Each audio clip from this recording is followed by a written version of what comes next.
Hello everybody, welcome to my video. This is Sushant Rai from Thakurganj, Bangladesh under the banner of Anglosphere and English learning and practicing platform. Is speaking about the importance of learning English in our life nowadays and where and how to learn English. The very word Anglosphere generally refers to that region in where people in general speak in English and the people living in that region are called Anglophones. My purpose in this regard is to make everyone Anglophones who will come under the banner of Anglosphere. My dear honorable audience, why should we learn English? And what's the importance of learning English in our life nowadays? Well, the importance of learning English in our life nowadays is beyond description. From dawn to dusk, English is seen to be used everywhere as English has turned the whole world into a global village. We have to learn English to cope with this internet-based ultra-modern world. To acquire higher education, we have to learn English because most of the books of higher education are written in English. To operate any machinery, we need English because all the instructions that are to be maintained are in English. English is needed for going abroad. Along with making a good result in academic level, we also need English for a dignified personality. My dear English learners, by thinking about the above point of views, I have opened this English learning and practicing platform Anglosphere. Everybody has a free access to this platform to learn and practice English. We are arranging every class from zero level to upper level.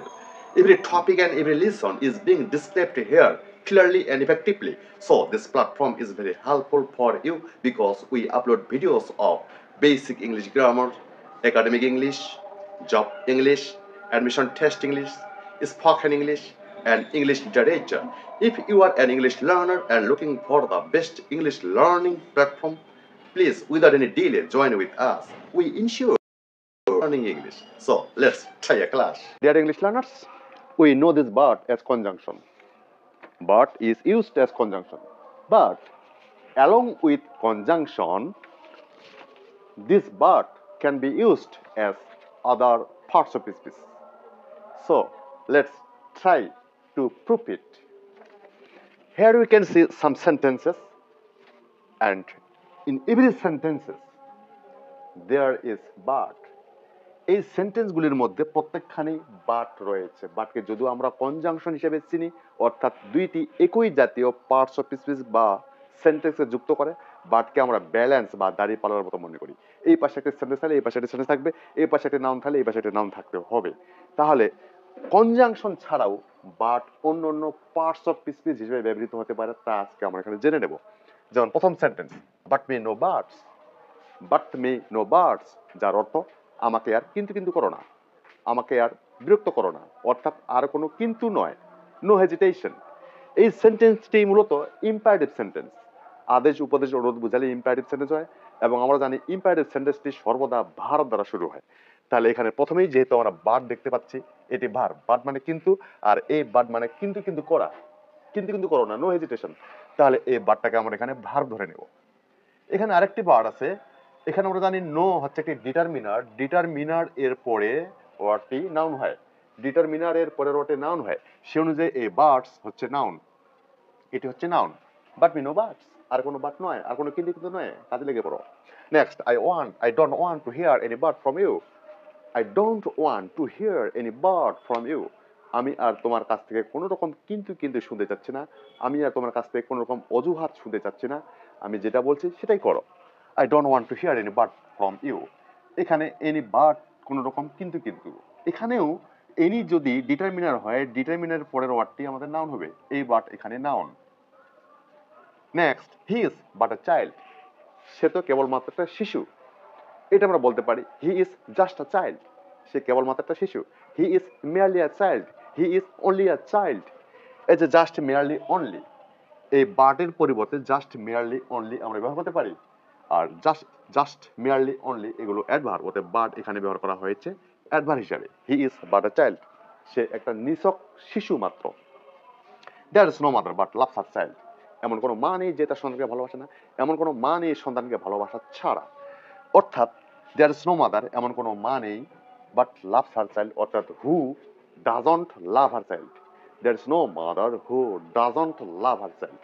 এখানে but অর্থ প্রকাশ করছে হু এর মতো করে, অর্থাৎ who doesn't love her child.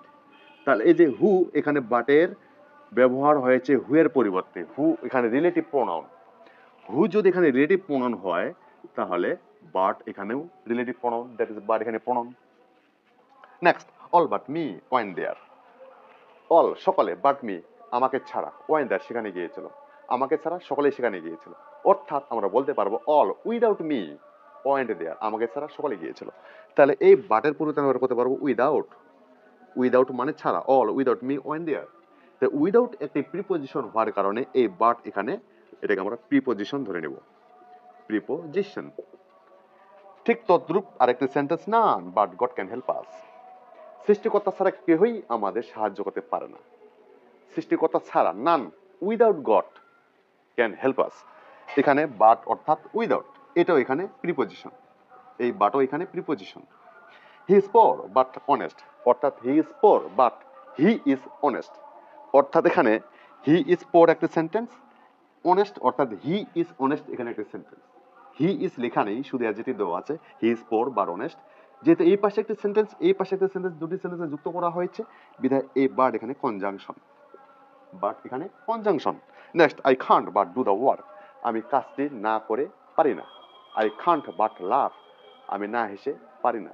I can't but গো দেয়ার, আমি সেখানে না গিয়ে পারি না। I can't without doing the work, কাজটি না করিয়ে আমি পারি না। এখানে আমরা বলতে পারি বাটের পরিবর্তে ব্যবহার করতে পারি উইদাউট, ডু তখন ডুইং হয়ে যাবে, উইদাউটের জন্য আইএনজি। তাহলে I can't without doing the work, কাজটি না করিয়া আমি পারি না। তো উইদাউট যদি প্রিপোজিশন হয় অতএব বাটও এখানে প্রিপোজিশন, বাটও এখানে preposition. So my dear learners, তাহলে আমরা জানলাম বাট এর রহস্য ভেদ। বাটকে আমরা কনজাংশন হিসেবে জানলেও অবস্থানগত দিক দিয়ে বাট এর বিভিন্ন রূপ হতে পারে। Anglosphere, your trusted home for learning and practicing English. So, thank you very much for watching my video. Bye.